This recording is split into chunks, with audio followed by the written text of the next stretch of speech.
Ahí está. Bueno, hola, bienvenidos a todas, mis alumnas que ahí me siguen fiel por la madrugada. Bueno, en esta oportunidad vamos a ver la Segunda Guerra.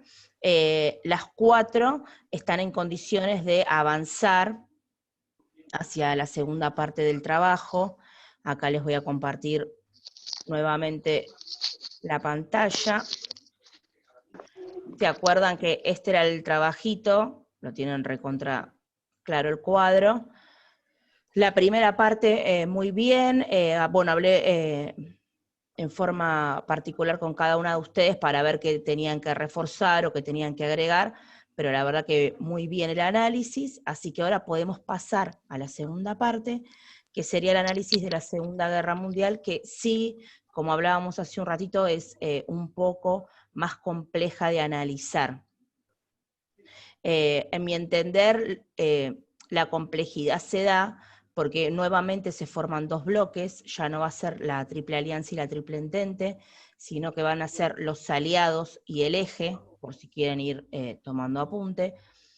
Y por otro lado también se van a enfrentar el bloque del eje, ¿no?, con lo que tiene que ver con la URSS. Entonces, si bien la URSS comparte los mismos intereses, por decirlo de alguna manera, que el bloque de los aliados, otra vez Alemania, que es como siempre la protagonista de uno de los bloques, se va a encontrar con dos frentes.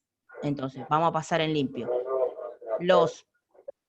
Esperen que voy a silenciar, así sale bien, perfecto.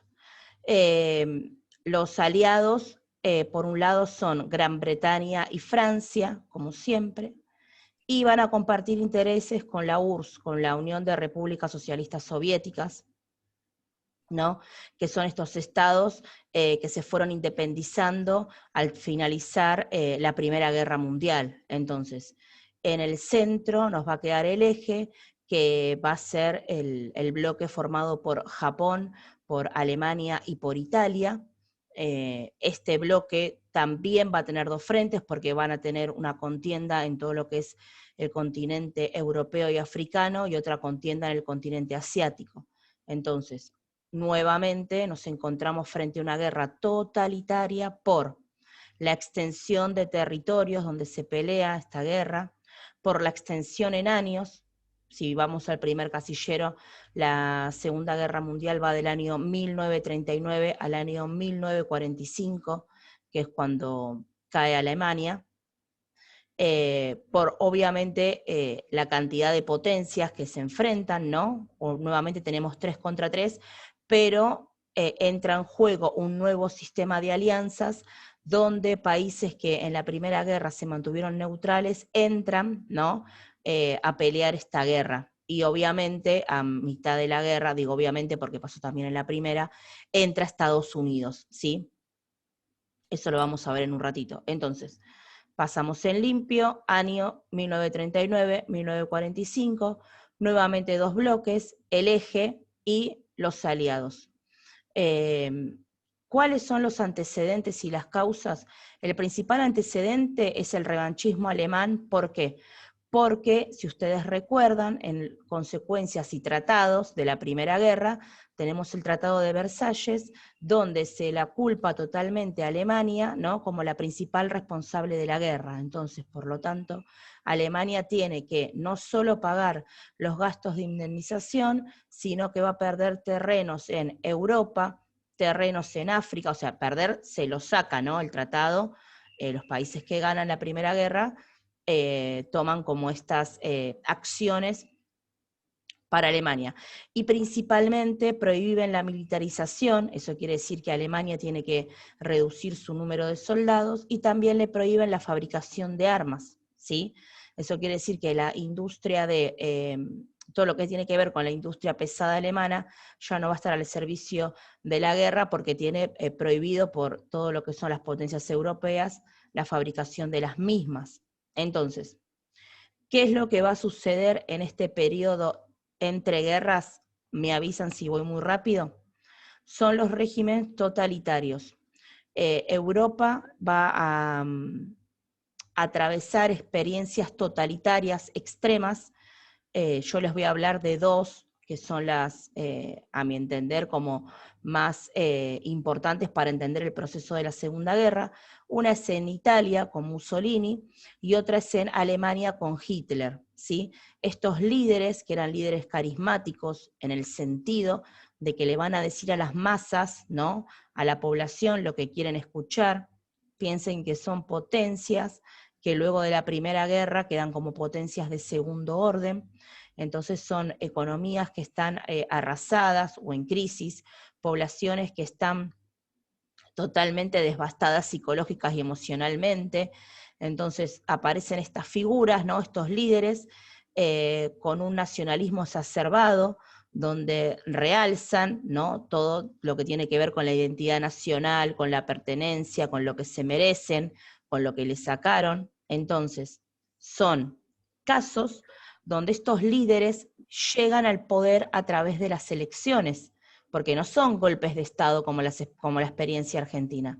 Los regímenes totalitarios europeos llegan a través de elecciones, forman un partido político, la población los vota y acceden. Bueno, una vez que Hitler está en el poder, obviamente el sistema se vuelve totalitario, cambia las reglas del juego, y como cambia la regla del juego, también cambia la relación nuevamente con el resto de las potencias europeas. ¿Vamos bien hasta ahora? Bien. Bien. Más claro que el video. Muy bien. Entonces, la nueva política alemana, ahora sí me voy a referir exclusivamente a Alemania, después en otra oportunidad vamos a ver el caso italiano. Siempre hablo de Alemania porque es el líder, ¿no?, del bloque del eje, como en la Primera Guerra también fue, por más que sea un bloque, siempre hay un líder, ¿no?, como el capitán del equipo, digamos. Bueno, en los dos casos es Alemania. Alemania tiene revive o realza la teoría del espacio vital, donde dicen que ellos, como son potencias, como son los mejores, como que quieren extender su economía y sus dominios, necesitan más territorios, ¿sí? Esa es la teoría del espacio vital, ¿no?, que viene de la política alemana, una política exterior alemana. ¿Qué es lo que va a realizar Francia y Inglaterra, que son como los que siempre, los contrincantes, ¿no?, del otro lado? Ellos realizan la política de apaciguamiento, es darle al Estado alemán alguna de las cosas que reclama para como que se calme. ¿Vieron como para tener a alguien controlado? Bueno, vos me pedís, no sé, 3 estados africanos, yo te doy uno, o sea, no te doy los 3, pero te doy uno para que vos te calmes, ¿no? Y no empecemos de vuelta una contienda, porque piensen que después de una primera guerra, como que igual los aires quedan medios, ¿no?, caldeados, la tensión, o sea, nuevamente no hay un conflicto, pero la tensión es permanente entre estas potencias.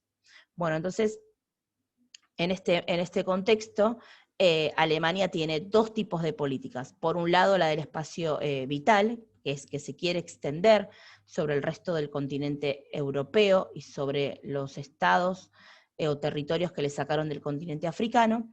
Y por otro lado, como la URSS también está atravesando varios conflictos internos de los países que quieren independizarse y Rusia no quiere, o de los países que no quieren formar más parte, ¿no?, de esta Unión Soviética, tiene como 2 políticas diferentes. Por un lado, firma un tratado o un pacto de no agresión, ¿no?, con Rusia, para como tener tranquilo.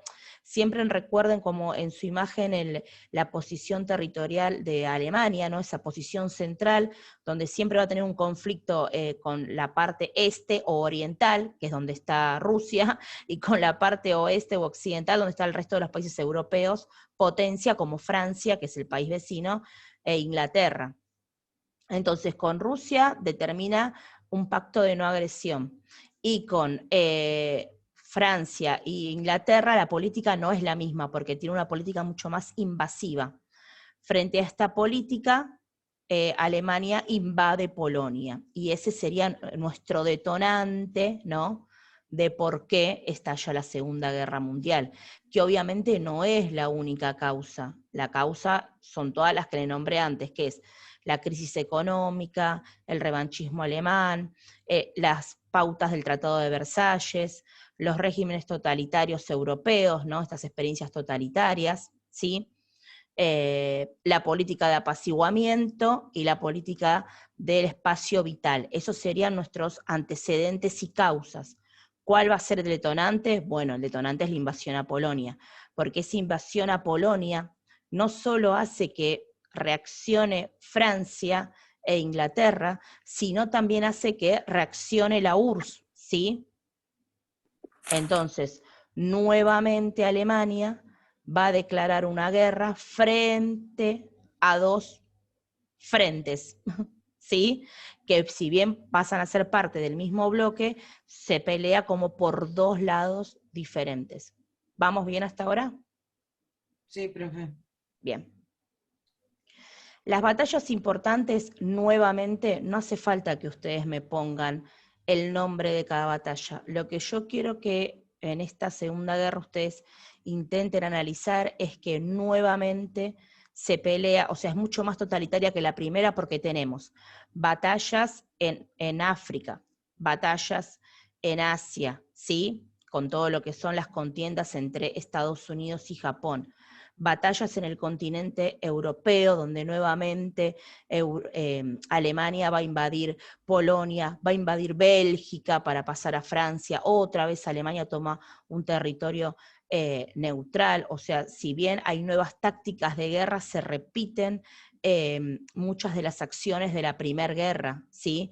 Alemania nuevamente piensa que esto va a ser una guerra relámpago, ¿no? Como que en días iban a poder tomar Francia, y si bien en un momento Francia queda bajo el régimen alemán, eso tarda años, ¿sí? No es tan sencillo como se lo planea, ¿no?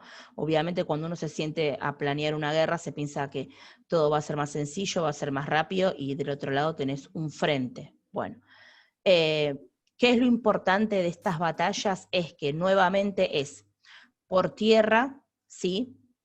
Por mar, hay una batalla naval muy, muy importante entre Alemania y Inglaterra. Inglaterra siempre es la dueña de los mares, los historiadores la reconocen así porque tiene como toda una tecnología y una fabricación, la verdad que rápida, ¿no? Como importante, tiene mucho avance tecnológico en todo lo que es naval.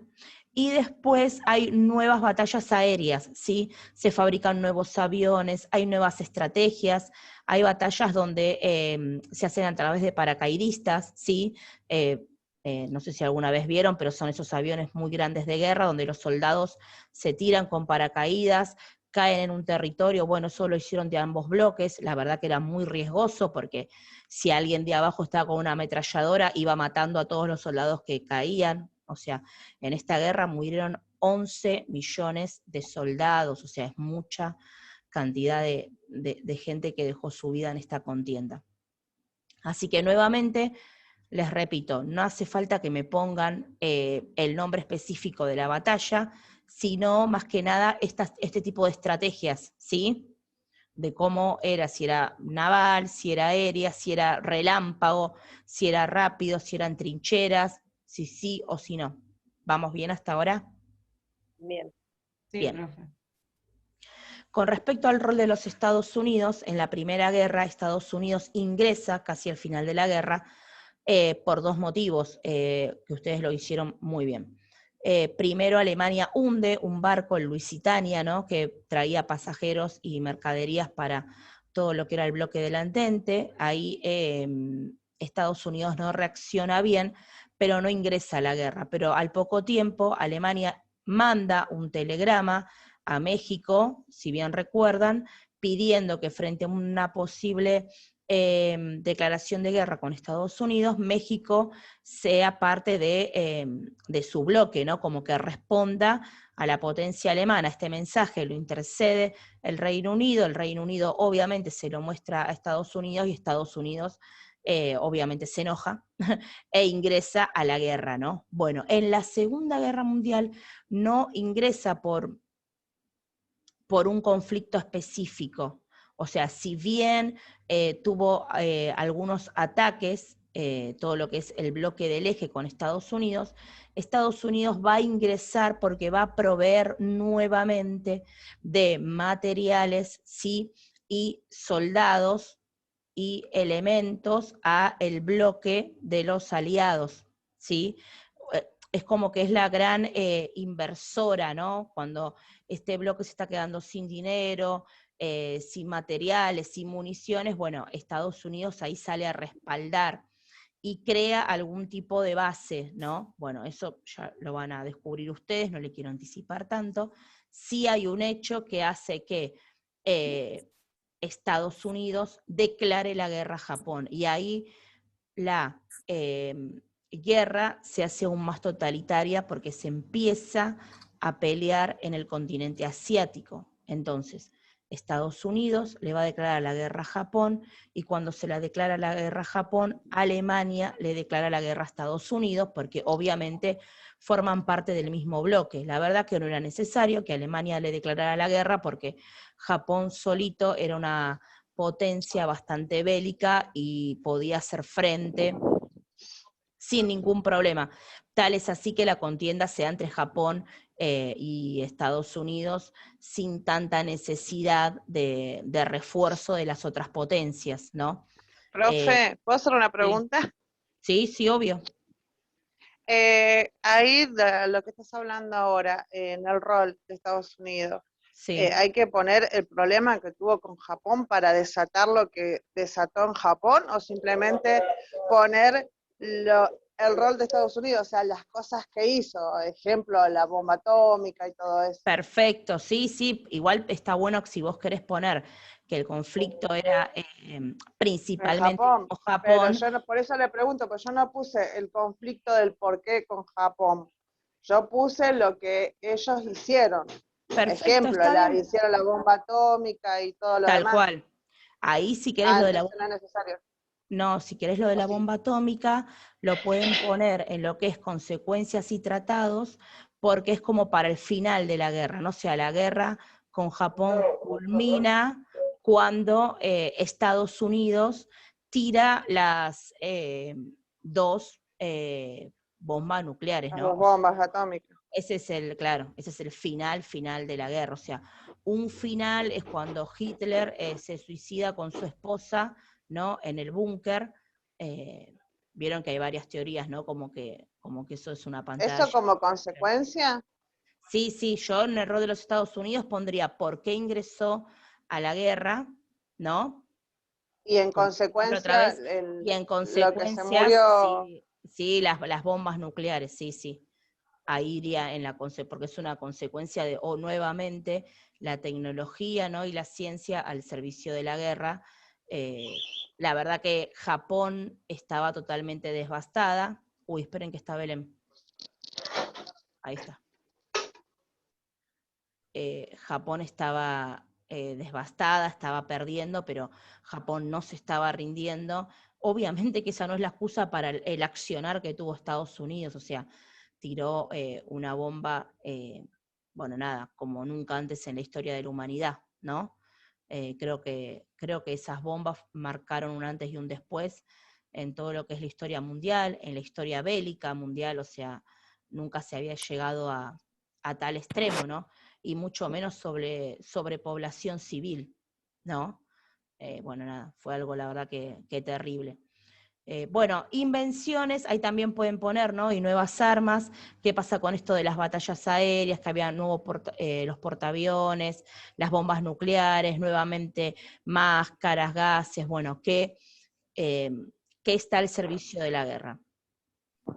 Si ustedes notan, o si alguna vez escucharon, durante la Segunda Guerra se dio el proceso del Holocausto, que es el genocidio del pueblo judío, que fue uno de los procesos más extremistas que vivió el mundo. No lo pongo en este cuadro porque estoy analizando bien los antecedentes, las causas, el desarrollo y las consecuencias. Eso a mí me gusta verlo aparte, así que en algún trabajito que viene vamos a ver bien qué es lo que pasa, ¿no? con esta política interna alemana, donde todo lo que es diferente a lo que ellos consideran la raza aria es perseguido y exterminado, ¿no? Se denomina genocidio porque hay todo un sistema, hay una maquinaria al servicio de el exterminio de todo lo que se consideraba diferente o extraño, ¿no? Como el ser nacional perfecto alemán. No solo se perseguía a los judíos, se perseguía a los gitanos, a los extranjeros, a las personas discapacitadas, a las personas que tenían otro tipo de orientación sexual. O sea, es terrible realmente lo que pasó internamente en Alemania.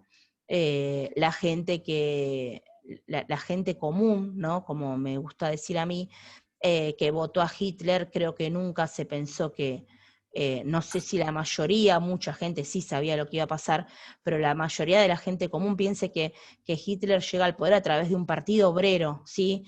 Muchas de esas personas que lo votaron realmente creían en una mejora en cuanto a la economía, en cuanto a ser potencias, pero no al exterminio del otro, ¿no? Por eso también internamente en Alemania surge la resistencia, que es estas personas ¿no? que dan resguardo, que dan refugio a las personas que eran perseguidas. O sea, realmente les hablo de un sistema, les hablo de trenes, de guetos, que eran varios cerrados, de centros clandestinos de tortura. O sea, es terrible, terrible lo que pasó en Alemania. Por eso muchas veces cuando uno hace bromas, ¿no? con el término nazi o demás, es como que a los que estudiamos la historia desde la parte humana y de lo que pasó porque las sociedades son dinámicas y siempre vieron como lo normalmente establecido, ¿no?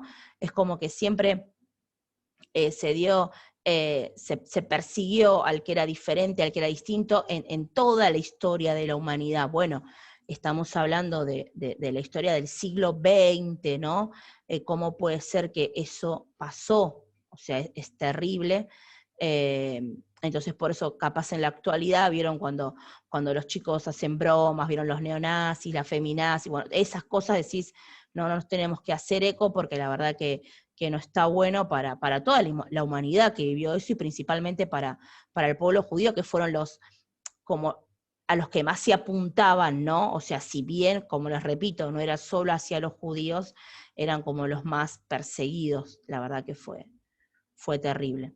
Así que bueno, creo que más o menos a qué apunta cada casillero está claro, así que voy a cortar la transmisión, voy a saludar a todos para que mis alumnas puedan, los saludamos a todos, hasta luego.